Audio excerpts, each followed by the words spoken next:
ਚੋਣਾਂ ਤੋਂ ਪਹਿਲਾਂ ਰਾਜਸੀ ਆਗੂਆਂ ਵੱਲੋਂ ਵਿਕਾਸ ਕੰਮਾਂ ਨੂੰ ਲੈ ਕੇ ਲੋਕਾਂ ਨਾਲ ਵੱਡੇ ਵਾਅਦੇ ਕੀਤੇ ਜਾਂਦੇ ਨੇ, ਪਰੰਤੂ ਜਦੋਂ ਚੋਣਾਂ ਤੋਂ ਬਾਅਦ ਜਿੱਤਾਂ ਹਾਸਲ ਹੋ ਜਾਂਦੀਆਂ ਨੇ ਤਾਂ ਰਾਜਸੀ ਆਗੂਆਂ ਵੱਲੋਂ ਲੋਕਾਂ ਨਾਲ ਕੀਤੇ ਗਏ ਵਾਅਦੇ ਭੁਲਾ ਦਿੱਤੇ ਜਾਂਦੇ ਨੇ ਤੇ ਲੋਕਾਂ ਨੂੰ ਆਪਣੀਆਂ ਮੁੱਢਲੀਆਂ ਸਹੂਲਤਾਂ ਲਈ ਵੀ ਰਾਜਸੀ ਨੁਮਾਇੰਦਿਆਂ ਮੂਹਰੇ ਹਾੜੇ ਕੱਢਣੇ ਪੈਂਦੇ ਨੇ। ਜੇਕਰ ਗੱਲ ਹੁਸ਼ਿਆਰਪੁਰ ਸ਼ਹਿਰ ਦੀ ਕੀਤੀ ਜਾਵੇ ਤਾਂ ਸ਼ਹਿਰ ਦੀਆਂ ਖਸਤਾ ਹਾਲਤ ਹੋ ਚੁੱਕੀਆਂ ਸੜਕਾਂ ਨੇ ਲੋਕਾਂ ਦੇ ਹੱਡ ਦੁਖਣੇ ਲਾ ਦਿੱਤੇ ਨੇ। ਗੱਲ ਚਾਹੇ ਸ਼ਹਿਰ ਦੀਆਂ ਅੰਦਰੂਨੀ ਸੜਕਾਂ ਦੀ ਕੀਤੀ ਜਾਵੇ ਜਾਂ ਬਾਹਰੀ ਦੀ, ਸਭ ਦੀ ਹਾਲਤ ਹੀ ਤਰਸਯੋਗ ਬਣੀ ਹੋਈ ਹੈ। ਜੇਕਰ ਕੁਝ ਕੁ ਸੜਕਾਂ ਆਗੂਆਂ ਵੱਲੋਂ ਬਣਵਾ ਦਿੱਤੀਆਂ ਗਈਆਂ ਨੇ ਤਾਂ ਸੜਕਾਂ ਦੇ ਕਿਨਾਰਿਆਂ ਤੋਂ ਕੋਈ ਵੀ ਲੈਵਲ ਨਾ ਹੋਣ ਕਾਰਨ ਲੋਕਾਂ ਨੂੰ ਕਈ ਵਾਰ ਹਾਦਸਿਆਂ ਦਾ ਵੀ ਸ਼ਿਕਾਰ ਹੋਣਾ ਪੈਂਦਾ ਹੈ। ਇਸ ਸੰਬੰਧੀ ਜਦੋਂ ਲੋਕਾਂ ਦੇ ਵਿਚਾਰ ਲਏ ਤਾਂ ਉਹਨਾਂ ਕਿਹਾ ਕਿ ਸਰਕਾਰ ਵੱਲੋਂ ਜੋ ਸੜਕਾਂ ਬਣਾਈਆਂ ਗਈਆਂ ਨੇ ਉਹ ਮਹਿਜ਼ ਖਾਨਾ ਪੂਰਤੀ ਹੀ ਕੀਤੀ ਗਈ ਹੈ। ਜੇਕਰ ਸਰਕਾਰ ਸੱਚਮੁੱਚ ਹੀ ਲੋਕਾਂ ਦੀ ਹਮਦਰਦ ਹੁੰਦੀ ਤਾਂ ਸੜਕਾਂ ਨੂੰ ਪੂਰਨ ਤਰੀਕੇ ਨਾਲ ਪੁੱਟ ਕੇ ਦੁਬਾਰਾ ਬਣਵਾਇਆ ਜਾਂਦਾ। ਹੁਸ਼ਿਆਰਪੁਰ ਤੋਂ ਚੇਤਨ ਕਸ਼ਪ ਅਤੇ ਗੋਬਿੰਦਜੀਤ ਸਿੰਘ ਦੀ ਰਿਪੋਰਟ। ਪਤਿੰਦਰ ਠਾਕੁਰ। ਦੇਖੋ ਜੀ, ਸੜਕਾਂ ਤਾਂ ਕੋਈ ਬਣੀਆਂ ਨਹੀਂ ਹੈ। ਜੇ ਕੋਈ ਬਣੀਆਂ ਤਾਂ 20-25% ਸੜਕਾਂ ਬਣੀਆਂ, ਜਿਹੜੀਆਂ ਬਣਾਈਆਂ ਵੀ ਉਹ ਵੀ ਉੱਚੀਆਂ ਕਰਤੀਆਂ ਜੀ। ਸੜਕਾਂ ਦੇ ਉੱਤੇ ਹੀ ਲੋਕ ਪਾਈ ਜਾ ਰਹੇ। ਜਿਹੜੀ ਸੜਕ ਪਹਿਲਾਂ ਬਣੀ ਉਹ 6 ਇੰਚੀ ਹੋਰ ਉੱਚੀ ਕਰਤੀ ਹੈ, ਜਿਹਦਾ ਕੋਈ ਫਾਇਦਾ ਨਹੀਂ। ਉਹ ਜਿਹੜੀਆਂ ਦੁਕਾਨਾਂ ਉਹ ਨੀਵੀਆਂ ਹੋ ਗਈਆਂ, ਜੇ ਪਾਣੀ ਕੋਈ ਪੈਂਦਾ ਹੈ ਬਰਸਾਤ ਦਾ ਪਾਣੀ ਉਹ ਦੁਕਾਨਾਂ ਦੇ ਅੰਦਰ ਆਉਣ ਨੂੰ ਕਰਦਾ। ਅਤੇ ਜਿਹੜੀਆਂ ਸੜਕਾਂ ਬਣੀਆਂ ਉਹ ਵੀ ਕੋਈ ਇੰਨੀਆਂ ਵਧੀਆ ਨਹੀਂ ਬਣੀਆਂ। ਅਤੇ ਬਾਕੀ ਮੁਹੱਲਿਆਂ 'ਚ ਤਾਂ ਹਜੇ ਸੜਕਾਂ ਵਾਲਾ ਕੰਮ ਕੁਛ ਨਹੀਂ ਹੋਇਆ ਜੀ। ਕੋਈ ਖਾਸ ਡਿਵੈਲਪਮੈਂਟ ਹਜੇ ਤਾਂ ਨਜ਼ਰ ਨਹੀਂ ਆ ਰਹੀ ਹੈ। ਦੇਖੋ ਜੀ, ਇਸ ਟਾਈਮ ਤਾਂ ਇਹੀ ਕਿਹਾ ਜਾ ਸਕਦਾ ਕਿ ਵਾਅਦੇ ਠੀਕ ਠਾਕ ਹੀ ਇਹਨਾਂ ਦੇ, ਕਿਉਂਕਿ ਪਹਿਲਾਂ ਮੀਂਹ ਦੀ ਇਹਨਾਂ ਨੇ ਦੱਸਤਾ ਕਿ ਮੀਂਹ ਪੈ ਰਹੇ ਹੈ, ਅਤੇ ਪਹਿਲਾਂ ਜਦੋਂ ਇੰਨੇ ਸਾਲ ਹੋ ਗਏ ਉਹ 'ਚ ਕੀ ਕਰ ਲਿਆ। ਕੀ ਨਾਮ ਭਾਜੀ ਆਪਣਾ? ਓਮਕਾਰ ਸਿੰਘ ਗੋਲਡੀ ਜੀ। ਇਹ ਕਿਹੜੇ ਮਹੱਲੇ ਖੜੇ ਆਪਾਂ ਇਸ ਵੇਲੇ? ਇਸ ਵੇਲੇ ਆਪਾਂ ਨਿਊ ਫਤਿਹਗੜ੍ਹ ਰੋਡ ਦੇ ਉੱਤੇ ਖੜ੍ਹੇ ਹਾਂ ਜੀ। ਬਾਜੀਗਰ ਰੋਡ ਇਹਨੂੰ ਕਿਹਾ ਜਾਂਦਾ। ਤੇ ਰੋਡ ਦੀ ਕਿਹੋ ਜਿਹੀ ਹਾਲਤ ਹੈ? ਰੋਡ ਦੀ ਹਾਲਤ ਜੀ ਤੁਹਾਡੇ ਸਾਹਮਣੇ ਆ। ਇਹ ਪਿਛਲੇ 2-2.5 ਸਾਲਾਂ ਤੋਂ ਰੋਡ ਦੀ ਹਾਲਤ ਬਹੁਤ ਖਰਾਬ ਆ, ਅਤੇ ਸਰਕਾਰਾਂ ਜਿਹੜੀਆਂ ਉਹ ਲਾਰੇ ਦੇ ਲਾਰੇ ਲਾਉਂਦੀ ਰਹਿੰਦੀਆਂ ਆ। ਸਿਆਲਾਂ ਦੇ ਵਿੱਚ ਕਹਿ ਦਿੰਦੀਆਂ ਆ ਵੀ ਧੁੰਦ ਪੈਂਦੀ ਆ, ਵੀ ਆਪਾਂ ਰੋਕ ਕੇ ਦਿਨ ਪੱਧਰੇ ਹੁੰਦੇ ਆ ਤਾਂ ਫਿਰ ਬਜਰੀ ਪਾਉਂਦੇ ਆ, ਅਤੇ 2 ਸਿਆਲ ਤਾਂ ਵੈਸੇ ਹੀ ਲੰਘ ਗਏ ਆ, ਅਤੇ ਆਏ ਨਾ ਦਿਨ ਕੋਈ ਨਾ ਕੋਈ ਇੱਥੇ ਹਾਦਸਾ ਹੋਇਆ ਰਹਿੰਦਾ ਆ। ਅਤੇ ਇਹ ਸੜਕਾਂ ਦਾ ਤਾਂ ਬਹੁਤ ਬੁਰਾ ਹਾਲ ਆ ਜੀ, ਕਿਉਂਕਿ ਬਰਸਾਤ ਹੁਣ ਦੁਬਾਰਾ ਫਿਰ ਸ਼ੁਰੂ ਹੋਣ ਵਾਲੀ ਆ। 2 ਬਰਸਾਤਾਂ ਲੰਘ ਗਈਆਂ ਇੱਦਾਂ ਹੀ। ਦੇਖੋ ਜੀ, ਇਹ ਤਾਂ ਮਿੱਠੇ ਲੋਲੀਪੋਪ ਪਿਛਲੇ 2 ਸਾਲਾਂ ਤੋਂ ਅਸੀਂ ਚੂਪਦੇ ਆ ਰਹੇ ਹਾਂ।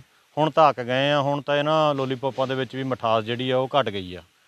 ਅਤੇ ਕਾਰਨ ਇਹ ਆ ਵੀ ਇਹ ਸਰਕਾਰ ਕਹਿੰਦੀ ਕੁਛ ਆ, ਕਰਦੀ ਕੁਛ ਆ। ਬਿਲਕੁਲ ਇਹਨਾਂ ਦੇ ਗੁਆਂਢ ਦੇ ਵਿੱਚ ਮੰਤਰੀ ਸਾਹਿਬ ਦਾ ਗੁਆਂਢ ਆ ਇਹੋ।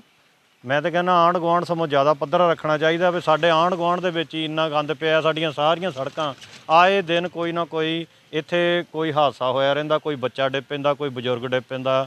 ਕੋਈ ਵੀ ਸੜਕ ਜਿਹੜੀ ਆ ਬਿਲਕੁਲ ਵੀ ਤੁਰਨ ਦੇ ਲਾਇਕ ਨਹੀਂ ਹੈਗੀ। ਦੇਖੋ, ਕਿਤੇ ਨਾ ਕਿਤੇ ਇਹ ਸਿਆਸਤ ਤਾਂ ਹੋ ਹੀ ਰਹੀ ਆ, ਅਤੇ ਮੈਂ ਇਹ ਕਹਿਣਾ ਚਾਹੁੰਦਾ ਵੀ ਇੱਥੇ ਮੰਤਰੀ ਸਾਹਿਬ ਵੀ ਬੇਨਤੀ ਆ ਤੁਹਾਡੇ ਅੱਗੇ, ਇੱਥੇ ਤੁਹਾਡੇ ਚਹੇਤਿਆਂ ਨੇ ਵੀ ਲੰਘਣਾ। ਵੈਸੇ ਤਾਂ ਸਾਰੇ ਤੁਹਾਡੇ ਚਹੇਤੇ ਆ, ਅਸੀਂ ਤੁਹਾਡਾ ਪਰਿਵਾਰ ਆ। ਹੁਸ਼ਿਆਰਪੁਰ ਜਿਹੜਾ ਨਗਰ ਹੈ ਸਾਰਾ ਤੁਹਾਡਾ ਪਰਿਵਾਰ ਆ। ਇੱਥੇ ਸਾਰਿਆਂ ਨੇ ਲੰਘਣਾ, ਇੱਥੇ ਕਾਂਗਰਸੀਆਂ ਨੇ ਵੀ ਲੰਘਣਾ, ਇੱਥੇ BJP ਨੇ ਵੀ ਲੰਘਣਾ। ਇੱਥੇ ਹਰ ਇੱਕ ਬੰਦੇ ਨੇ, ਅਮੀਰ ਨੇ, ਗਰੀਬ ਨੇ, ਸਾਰਿਆਂ ਦੇ ਘਰਾਂ ਨੂੰ ਇਹੀ ਸੜਕਾਂ ਜਾਂਦੀਆਂ। ਅਤੇ ਮੈਂ ਕਹਿੰਦਾ ਇਹ ਰਾਜਨੀਤੀ ਤੋਂ ਉੱਪਰ ਉੱਠ ਕੇ ਇਹ ਕੰਮ ਕਰਨੇ ਚਾਹੀਦੇ ਆ। ਵੀ ਅਰੋੜਾ ਸਾਹਿਬ ਨੂੰ ਚਾਹੀਦਾ ਵੀ ਇੱਥੇ ਧਿਆਨ ਜ਼ਰੂਰ ਦੇਣ। ਉਹਨਾਂ ਦੀ ਇੱਕ ਵਾਰੀ ਨਜ਼ਰ ਸਵੱਲੀ ਹੋ ਗਈ ਅਤੇ ਰਾਤੋਂ ਰਾਤ ਸੜਕਾਂ ਬਣ ਜਾਣੀਆਂ। ਬਸ ਅਸੀਂ ਇਹ ਦੇਖਦੇ ਵੀ ਨਜ਼ਰ ਸਵੱਲੀ ਕਦੋਂ ਤੱਕ ਹੋਵੇ। BJP ਦਾ ਵੀ ਥੋੜ੍ਹਾ ਜਿਹਾ ਹੈਗਾ, ਕਿਉਂਕਿ ਮੈਡਮ ਨੇ ਪਿਛਲੇ 2 ਸਾਲ ਤੋਂ ਇਹ ਸੜਕਾਂ ਜਿਹੜੀਆਂ ਆ ਇਹ ਪਾਸ ਕਰਾਈਆਂ। ਜਿਹੜੀ ਮੀਨੂ ਸੇਠੀ ਮੈਡਮ ਹੈਗੇ ਆ, ਜਦੋਂ ਵੀ ਆਪਾਂ ਉਹਨਾਂ ਦੇ ਕੋਲ ਜਾ ਕੇ ਬੇਨਤੀ ਕਰਦੇ ਵੀ ਮੈਡਮ ਜੀ ਸੜਕਾਂ ਨਹੀਂ ਬਣੀਆਂ, ਉਹ ਕਹਿੰਦੇ ਅਸੀਂ ਤਾਂ ਪਾਸ ਕਰਵਾਈਆਂ। ਵੀ ਪਤਾ ਨਹੀਂ ਕੀ ਗੱਲ ਆ ਵੀ ਕਿੱਥੇ ਰਾਜਨੀਤੀ ਹੋ ਰਹੀ ਆ। ਜਦੋਂ ਵੀ ਕਿਸੇ ਕਮਿਸ਼ਨਰ ਨਾਲ ਗੱਲ ਕੀਤੀ ਜਾਂਦੀ ਉਹ ਕਹਿੰਦੇ ਬਸ ਜਸਟ 1 ਹਫ਼ਤਾ ਹੈਗਾ, ਉਸ ਤੋਂ ਬਾਅਦ ਅਸੀਂ ਕਰਾ ਦੇਣੀਆਂ ਆ, ਸਿਆਲ ਲੰਘ ਜਾਏ। ਉਹਨਾਂ ਵੱਲੋਂ ਧਰਨੇ ਲਗਾਏ ਗਏ ਸੀ ਮੰਤਰੀ ਸਾਹਿਬ ਦੇ ਖਿਲਾਫ। ਹਾਂਜੀ, ਇਹ ਪਿਛਲੇ ਦਿਨਾਂ ਦੇ ਵਿੱਚ ਉਹਨਾਂ ਨੇ ਰੋਸ ਪ੍ਰਗਟ ਕੀਤਾ ਸੀ। 2-3 ਵਾਰੀ ਧਰਨੇ ਵੀ ਲਾਏ ਗਏ ਆ ਵੀ ਆਪਣੀ ਆਵਾਜ਼ ਜਿਹੜੀ ਆ ਮੰਤਰੀ ਸਾਹਿਬ ਤੱਕ ਪਹੁੰਚਾਉਣ ਲਈ, ਪਰ ਉਹਨਾਂ ਦਾ ਮੈਂ ਦੇਖਿਆ ਕੋਈ ਜ਼ਿਆਦਾ ਫਾਇਦਾ ਨਹੀਂ ਹੋਇਆ। ਅਤੇ ਐਜ਼ ਏ ਸਟਿਲ ਜੋ ਕੰਮ ਹੈਗੇ ਆ ਉੱਥੇ ਦੇ ਉੱਥੇ ਹੀ ਰੁਕੇ ਹੋ ਆ। ਅਤੇ ਬੇਨਤੀ ਇਹੀ ਆ ਵੀ ਜਿਹੜੇ ਕੰਮ ਹੈਗੇ ਆ ਇਹ ਪੱਖਪਾਤ ਤੋਂ ਉੱਪਰ ਉੱਠ ਕੇ ਅਤੇ ਇਹ ਕੰਮ ਕੀਤੇ ਜਾਣ, ਤਾਂ ਕਿ ਜਿਹੜਾ ਇਹ ਨਗਰ ਜਿਹੜੇ ਆ ਇਹ ਵਿਚਾਰਾ ਕੋਈ ਤਰੱਕੀ ਦੇ ਰਾਹ ਵੱਲ ਜਾਵੇ। ਹਾਂਜੀ, ਮੰਤਰੀ ਸਾਹਿਬ ਮੰਤਰੀ ਵੀ ਲਾਰੇ ਦੇ ਕੇ ਬਣੇ ਸੀਗੇ ਅਤੇ 5 ਸਾਲ ਲਾਰੇ ਹੀ ਦੇਣੇ ਉਹਨਾਂ ਨੇ। ਇਹ 'ਚ ਕੋਈ ਸ਼ੱਕ ਵਾਲੀ ਗੱਲ ਨਹੀਂ, ਤੁਹਾਨੂੰ ਰੱਖਣੀ ਚਾਹੀਦੀ। ਇੱਕ ਵਾਰੀ ਥੋੜ੍ਹੀ ਦੇਰ ਲਈ ਸੜਕਾਂ 'ਚ ਕੁਝ ਕਮੀ ਆਈ ਸੀਗੀ ਜਦੋਂ BJP ਅਕਾਲੀ ਸਰਕਾਰ ਸੀ, ਤਾਂ ਗਧਿਆਂ 'ਤੇ ਮਿੱਟੀ ਲੈ ਕੇ ਮੰਤਰੀ ਸਾਹਿਬ ਤੁਰ ਪਏ ਸੀ ਸੜਕਾਂ ਦੇ ਟੋਏ ਮਿੱਟੀ ਨਾ ਭਰਨੇ ਲਈ। ਅੱਜ ਸਾਡੇ ਤੇ ਭਾਟੀਆ ਸਾਹਿਬ ਬੈਠੇ ਆ, ਸਿਵਲ ਹਸਪਤਾਲ ਵਾਲੀ ਸੜਕ ਬੜੀ ਇੰਪੋਰਟੈਂਟ ਸੜਕ ਆ, ਸਭ ਤੋਂ ਬਿਜੀ ਸੜਕ ਆ। ਉੱਥੇ ਐਡੇ ਐਡੇ ਵੱਡੇ ਟੋਏ ਪਏ ਆ, ਰੋਜ਼ ਐਕਸੀਡੈਂਟ ਹੁੰਦੇ ਆ।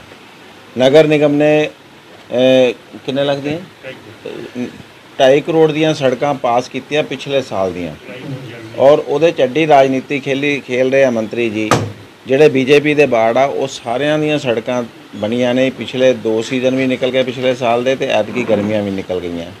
ਵੀ ਸਿਰਫ ਇਹ ਗੱਲ ਆ ਭਈ ਉੱਥੇ ਜਿਹੜੇ ਮਿਊਨਿਸਪਲ ਕੌਂਸਲਰ ਆ ਉਹ ਕ੍ਰੈਡਿਟ ਨਾ ਲੈ ਲੈਣ, ਇਸ ਕਰਕੇ ਸੜਕਾਂ ਨਹੀਂ ਬਣ ਰਹੀਆਂ। ਲੁੱਕ ਨਹੀਂ ਪੈ ਰਹੀ, ਠੇਕੇਦਾਰ ਨੂੰ ਕੰਮ ਅਲਾਟ ਆ, ਪਰ ਠੇਕੇਦਾਰ ਨੂੰ ਕਰਨੇ ਦਾ ਹੁਕਮ ਨਹੀਂ, ਕਿਉਂਕਿ ਮੰਤਰੀ ਜੀ ਦੀ ਝੰਡੀ ਨਹੀਂ। ਔਰ ਇਸੇ ਤਰ੍ਹਾਂ ਟਿਊਬਲ ਬਹੁਤ ਸਾਰੇ ਹੈਗੇ ਆ। ਭੀਮਨਗਰ ਦਾ ਟਿਊਬਲ ਲੱਗੇ ਨੂੰ 1.5 ਸਾਲ ਹੋ ਗਿਆ, ਤੇ ਉਹ ਸਾਰਾ ਸੈੱਟ ਹੋਏ ਨੂੰ ਚਲਾਉਣ ਲਈ ਉਹ ਪਿਛਲੇ 2 ਮਹੀਨੇ ਤੋਂ ਤਿਆਰ ਆ। ਲੋਕੀ ਪਾਣੀ ਲਈ ਤਾਈ ਕਰਦੇ ਆ, ਪਰ ਮੰਤਰੀ ਜੀ ਕੋਲ ਟਾਈਮ ਨਹੀਂ ਉਹਦਾ ਉਦਘਾਟਨ ਕਰ ਸਕਣ।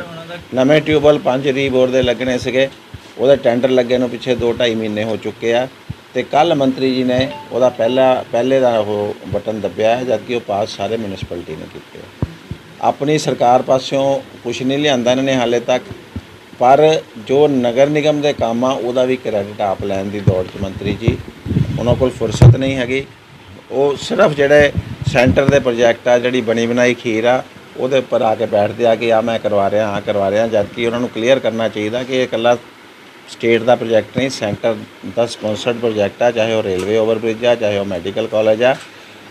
ਉਹ ਸਿਰਫ ਇਹ ਕਹਿੰਦੇ ਜਿੱਦਾਂ ਉਹੀ ਉਹਨਾਂ ਨੇ ਸਕੀਮ ਲੈ ਕੇ ਆਂਦੀ ਔਰ ਉਹੀ ਖਰਚਾ ਕਰਵਾ ਰਹੇ, ਉਹੀ ਪੈਸੇ ਲਿਆਣਗੇ, ਪਰ ਇਦਾਂ ਕੁਝ ਨਹੀਂ ਆ। ਤਹਿਸੀਲ ਤੋਂ ਲੈ ਕੇ ਗਵਰਨਮੈਂਟ ਕੋਲ ਤੱਕ ਸੜਕ ਬਣਾ ਦਿੱਤੀ। ਹਾਂ, ਪਰ ਸਾਡਾ ਉਹ ਸੜਕ ਦੇਖੋ ਜਦੋਂ ਬਣਦੀ ਸੀ ਉਦੋਂ ਵੀ ਮੈਂ ਕਿਹਾ ਸੀ, ਅਸੀਂ ਜਦੋਂ ਬਣਵਾਈ ਸੀਗੀ ਸੜਕ ਪੁੱਟ ਕੇ ਲੈਵਲ ਕਰਕੇ ਬਣਾਈ ਸੀਗੀ, ਪਰ ਇਹਨਾਂ ਨੇ ਪਤਾ ਨਹੀਂ ਇਹਨਾਂ ਨੂੰ ਕੀ ਲਾਲਚ ਸੀਗਾ।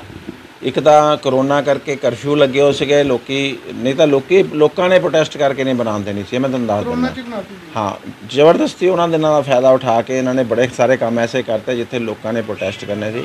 ਅੱਜ ਉੱਥੇ ਸੜਕ ਬਰਮਸ ਤੋਂ 6 ਇੰਚ ਤੋਂ 8 ਇੰਚ ਉੱਚੀ ਆ, ਲੋਕੀ ਡਿੱਗਦੇ ਆ, ਐਕਸੀਡੈਂਟ ਹੁੰਦੇ ਆ, ਸੱਟਾਂ ਲੱਗਦੀਆਂ ਪਈਆਂ। ਸਾਈਡਾਂ 'ਤੇ ਸਾਰੀਆਂ ਦੁਕਾਨਾਂ ਦੇ ਮੂਹਰੇ ਪਾਣੀ ਖੜਾ ਹੁੰਦਾ, ਨਹਿਰ ਬਣ ਜਾਂਦੀ ਆ। ਔਰ ਸੜਕ ਨਾ ਬਣੀ ਚੰਗੀ ਸੀ ਕਿਉਂਕਿ ਉਹ 'ਚ ਕੋਈ ਨੁਕਸ ਨਹੀਂ ਸੀਗਾ। ਉਹ ਸੜਕ ਬਿਲਕੁਲ ਵਧੀਆ ਸੀ, ਹਾਲੇ 5-6 ਸਾਲ ਹੋਰ ਕੱਢ ਸਕਦੀ ਸੀਗੀ। ਸੋ ਉਹ ਸੜਕ ਵੀ ਭਰਵਾਈ ਰੋਡ ਵੀ ਸਿਮਿਲਰ ਆ। ਭਰਵਾਈ ਰੋਡ 'ਤੇ ਵੀ ਬਿਲਕੁਲ ਉਸੇ ਤਰ੍ਹਾਂ ਸੜਕ ਉੱਚੀ ਬਣੀ ਆ। ਮੈਂ ਗਿਆ ਸੀ ਉੱਥੇ ਵੀ ਲੋਕਾਂ ਦੇ ਬਹੁਤ ਐਕਸੀਡੈਂਟ ਹੋਏ। ਪਰ ਮੰਤਰੀ ਸਾਹਿਬ ਦਾ ਤਾਂ ਇਹ ਕਹਿਣਾ ਹੈ ਕਿ ਬੀਜੇਪੀ ਨੂੰ ਇਹ ਸੜਕਾਂ ਦੇਖ ਕੇ ਨੀਂਦ ਨਹੀਂ ਆ ਰਹੀ। ਆਹ ਤਾਂ ਨੀਂਦ ਵੀ ਸੜਕਾਂ ਦੀ ਹਾਲਤ ਦੇਖ ਕੇ, ਜੋ ਸੜਕਾਂ ਮਾੜੀਆਂ ਨਾਲ ਲੋਕਾਂ ਦੀ ਹਾਲਤ ਹੁੰਦੀ, ਅਸੀਂ ਲੋਕਾਂ ਦੇ ਕੰਮ ਕਰਦੇ, ਸਾਡੀ ਨੀਂਦ ਤਾਂ ਖਰਾਬ ਹੋਣੀ ਆ। ਲੋਕਾਂ ਨੂੰ ਦੁੱਖ ਹੋਊਗਾ ਤਾਂ ਸਾਨੂੰ ਨੀਂਦ ਕਿੱਦਾਂ ਆ ਸਕਦੀ ਆ? ਸਮਝ ਗਏ ਨਾ? ਸਾਨੂੰ ਨੀਂਦ ਨਹੀਂ ਆਉਂਦੀ ਪਈ ਬਿਲਕੁਲ। ਜੋ ਸੜਕਾਂ ਦੇ ਹਾਲਤ ਇਸ ਵੇਲੇ ਸ਼ਹਿਰ ਦੇ ਵਿੱਚ ਹੈਗੇ ਆ, ਔਰ ਜਿਹੜੀਆਂ ਬਣੀਆਂ ਇੰਨੀਆਂ ਗਲਤ ਬਣੀਆਂ, ਇਹਨਾਂ ਦੇ ਮੈਂ ਤਾਂ ਕਹਿੰਦਾ ਕਾਂਗਰਸ ਦਾ ਇੱਕ ਵਿਕਾਸ ਦਾ ਵੱਖਰਾ ਹੀ ਮਾਡਲ ਆ। ਇਹ 'ਚ ਕੋਈ ਨਾ ਕੋਈ ਮੋਟਿਵ ਛਿਪਿਆ ਹੁੰਦਾ ਆ। ਚਾਹੇ ਉਹ ਕਮਿਊਨਿਟੀ ਸੈਂਟਰ ਇਹਨਾਂ ਨੇ ਬਣਾਇਆ, ਚਾਹੇ ਉਹ ਫੂਡ ਸਟਰੀਟ ਬਣਾਉਣੀ, ਇਹਨਾਂ ਦੇ ਈਵਨ ਜਿਹੜੇ ਸੀਵਰੇਜ ਵੀ ਪਾਏ, ਅੰਮ੍ਰਿਤ ਸਕੀਮ ਜਿਹੜੀ ਉਹ ਸੈਂਟਰ ਦੀ ਆ, ਉਹਨੂੰ ਵੀ ਆਪਣੀਆਂ ਕਲੋਨੀਆਂ ਲਈ ਮਿਸਯੂਜ਼ ਕਰ ਰਹੇ ਆ। ਪਹਿਲਾਂ ਉੱਥੇ ਸਾਰੇ ਸੀਵਰੇਜ ਪੈ ਰਹੇ ਆ ਜਿੱਥੇ ਇਹਨਾਂ ਦੇ ਕਾਂਗਰਸੀ ਲੋਕਾਂ ਦੀਆਂ ਕਲੋਨੀਆਂ, ਤਾਂ ਕਿ ਉਹਨਾਂ ਦੀ ਵੈਲਿਊ ਵੱਧ ਜਾਏ। ਇਹ ਇੱਕ ਦਿਨ ਵੀ ਹੱਥੋਂ ਕੱਢਣਾ ਨਹੀਂ ਚਾਹੁੰਦੇ ਕਿ ਜਿਹਦੇ ਨਾਲ ਇਹ ਆਪਣੇ ਫਾਇਦੇ ਨਾ ਉਠਾ ਸਕਣ।